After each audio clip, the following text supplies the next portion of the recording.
অনেক বছর আগের কথা। কাজলা নদীর পাড়ে ছোট এক গ্রাম ছিল। নাম তার পদ্মপুর। সেই গ্রামের ছিল দুই বোন। বড়টির নাম উমা, ছোটটির নাম আভা।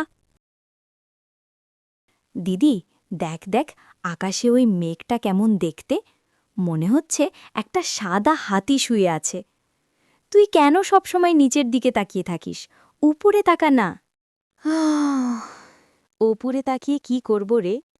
মা বলে আমার কালো চোখ দিয়ে আমি এই ধরনীর সবটুকু মায়া দেখতে পাই। তুই আকাশের দিকেই তাকিয়ে থাক, তোর নীল চোখ তো আকাশেরই অংশ। কিন্তু দিদি, গ্রামের ছেলেরা কেন আমাকে দেখলে বিলাই চক্ষু বলে খেপায়? কাল তো রহিমার মা আমায় দেখে আঁচলে মুখ ঢেকে চলে গেল। আমার খুব ভয় করে দিদি, আমার এই নীল রঙকে খুব খারাপ। তুই কাঁদিস না তো। শোন, মানুষ যা বোঝে না তাকেই ভয় পায়।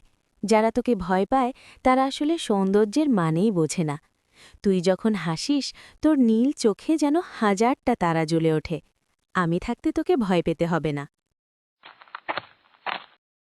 শোনো পদ্মপুরের মানুষ, আজ ৩ মাস বৃষ্টি নেই। পুকুর শুকিয়ে ফেটে চৌচির, গবাদি পশুরা না খেয়ে মরছে। এর পিছনে কোনো পাপ আছে, কোনো অশুভ ছায়া আমাদের গ্রামকে গিলে খাচ্ছে। ঠিক বলেছেন মোড়ল মশাই। ওই তাঁতিবাড়ির ছোট মেয়েটার চোখ দেখেছেন? মানুষের চোখ নীল হয় কি করে? ওটা ডাইনির চোখ। আমি খবর নিয়েছি, ওর জন্মানোর পর থেকেই গ্রামে ছোটখাটো বিপদ লেগেই আছে। আজ এই খরা আমাদের সব শেষ করে দিচ্ছে।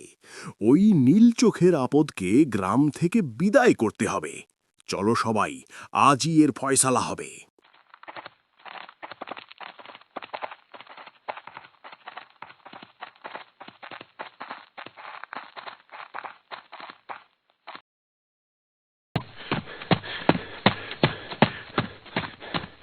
ওরে তোরা পালা, মোড়ল একদল লোক নিয়ে এদিকেই আসছে। ওরা আভাকে কেড়ে নিতে চায়। আমি আমার কলিজার টুকরোকে ওদের হাতে দিতে পারবো না। দিদি, আমি কি খুব অপরাধ করেছি? আমার চোখ কেন এমন হলো? ওরা কি আমাকে মেরে ফেলবে দিদি? তুই আমাকে ওদের হাত থেকে বাঁচা। কেউ তোকে ছোবে না আভা। মা, তুমি দরজা খোলো। আমি আজ ওদের সামনে দাঁড়াবো। দেখি কার কত সাহস আমার বোনের গায়ে হাত দেয়।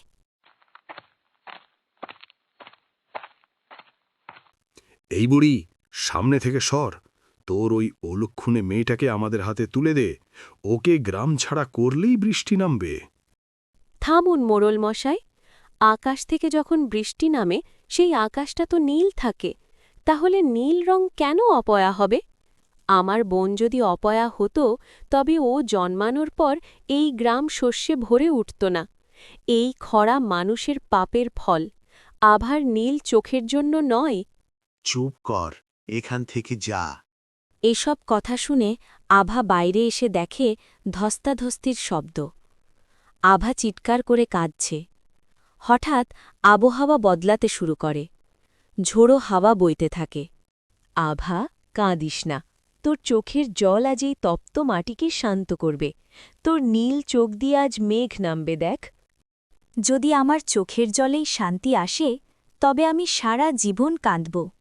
হে বিধাতা, তুমি বৃষ্টি দাও, আমার গ্রামকে বাঁচাও।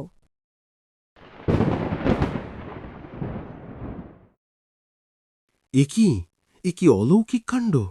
মেয়েটার চোখ থেকে জল পড়ছে, আর সাথে সাথেই আকাশ ভেঙে বৃষ্টি নামছে। এ কি দেখছি? তবে কি আমরাই ভুল ছিলাম? এই নীল চোখ কি তবে আশীর্বাদ? হ্যাঁ মোড়ল মশাই, আমার কালো চোখ যেমন মাটির উর্বরতা বোঝে, ওর নীল চোখ তেমনি আকাশের কান্না বোঝে। আমরা দুই বোন আসলে এই প্রকৃতিরই দুই রূপ। নীল মানে বিষ নয়, নীল মানে বিশালতা।